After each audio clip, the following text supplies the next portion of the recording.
Okay, Thursday, 45-minute circuit. We've got glute and tremor stability. So again, we're working on our power coming from our powerhouse of our body. In Pilates, we call it the powerhouse. It's the area of your body from here to here. So our glutes are involved, our adductors and abductors are involved, and especially our core. So that's what we want our movement to start from, and then we're going to move our extremities out. So we're going to start with a hanging L sit. There's a few different ways you can do this, okay? If you can, get your legs out and hold for 30 seconds, do that, okay? We did the hanging crunches last week. Same mechanics here. You're going to pull down into those lats, tilt that pelvis up, and then those lower abdominals will turn on. If this is too hard, you can bend your knees, hang like this, or you can even do a one leg at a time, okay? So there's a few different variations because we want to make sure that our lower abdominals, that transverse abdominals, are what's holding our legs up, not just our hip flexors and not just holding our breath. So breathe through it, make sure that you're tilting that pelvis forward. We're going to go into a barbell clean after that. So with clean, we want to hinge back at our hips and sit down a little bit. Okay? We're going to keep that barbell close to our shins, and we're going to use that motion of hinging back and then hinging forward to help get that barbell up and under. Okay? And we're just bringing it to here, and then bring that barbell back down to the ground, and do that again. We're doing 8.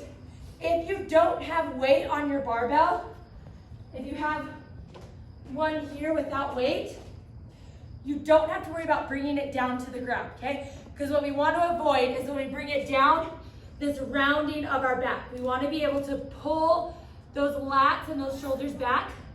So if you don't have weight on your bar, bring it just below your knees and start from here, okay? And then the same motion of hinging forward and then catching it and really bracing that core at the end with that catch. Into an alternating kettlebell push-up into a swing snatch. So you're gonna have a kettlebell, one hand on the kettlebell, one hand on the ground, okay? You're going to do a full push-up, jump through, and then a swing snatch. So you're gonna swing that kettlebell up and end up nice and high, okay? What we want to avoid here is that when we swing that kettlebell, we're letting it go back and we've got that sway. So we want to, as we exhale, really draw that core in so that we are braced, so that our hips stay nice and neutral and we stay in that neutral spine with that weight overhead. Into A, we're gonna head out to the field. The sandbag is gone, okay. Is there any like? Perfect, thank you. Okay, sandbag, overhead walk. So we're gonna have a sandbag and we're going to hold it overhead. Walk out those shoulders, okay? Same thing as with this swing snatch. We want to avoid that back swaying out. So we've got to inhale, and then as we exhale, draw that belly button to the spine, bring that pelvis to neutral, walk down all the way to the white line from the blue. When we get to the white, 5 thrusters, and then walk back to the blue and do 5 more thrusters, okay? If this sandbag is too awkward, because it can be a little awkward, you can use 2 kettlebells, and you can take them, same thing, up overhead bilaterally, holding them the same way, walking down, and then the thrusters, bring them both down and come up. You can also use 2 dumbbells. So pick a weight that is good for your body.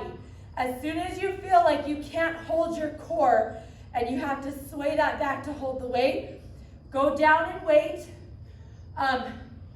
but push yourself as far as you can, okay? The whole point of this class is to get stronger, so eventually we've got to start doing heavier weight in order for that to happen. So find that sweet spot of wearing out those muscles, but also being able to activate your good stabilizers.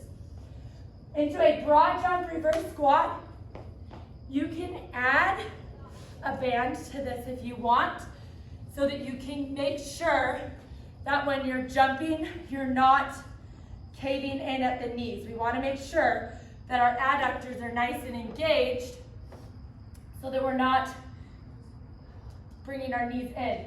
So we're going to do 6 to 8 broad jumps. So hinge back, sit down, go as far as you can. Land on both feet, okay? And you're going to do 6 to 8 of those.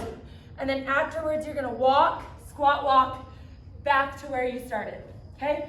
From there, you have a single leg dumbbell deadlift. So you got this dumbbell, okay?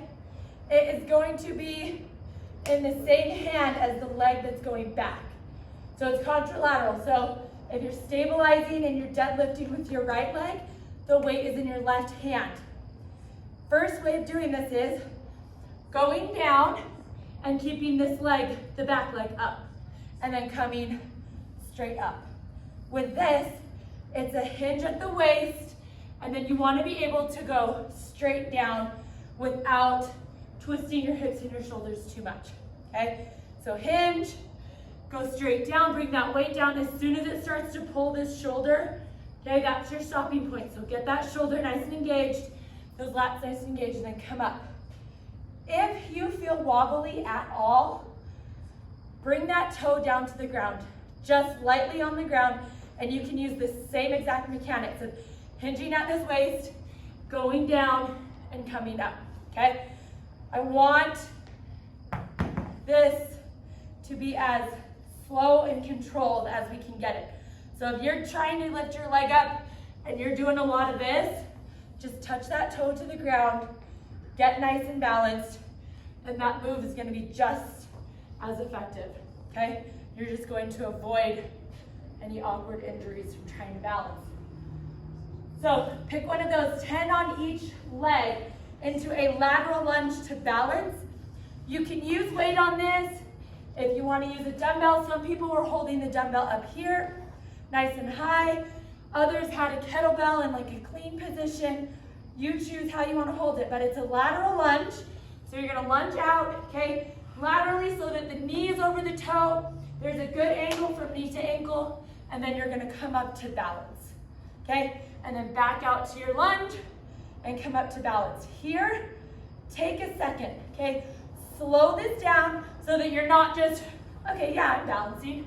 Yeah, that's balance. Nope, this is balance, okay? So take a second.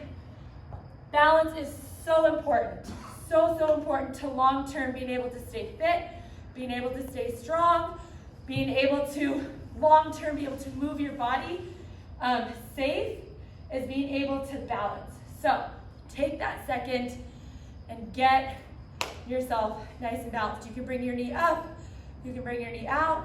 Maybe it's lifting that foot just off the ground a little bit. Whatever it is, do it for a second. 8 to 10 on each side. Then you're going to do a lateral shuffle. You can add a band to this again if you want to. You're going to laterally shuffle 15. So we're hinged at the waist, sitting that tailbone straight down, and we're laterally shuffling. 15 one way, 15 back. Last thing's a street run, and then we start all over again.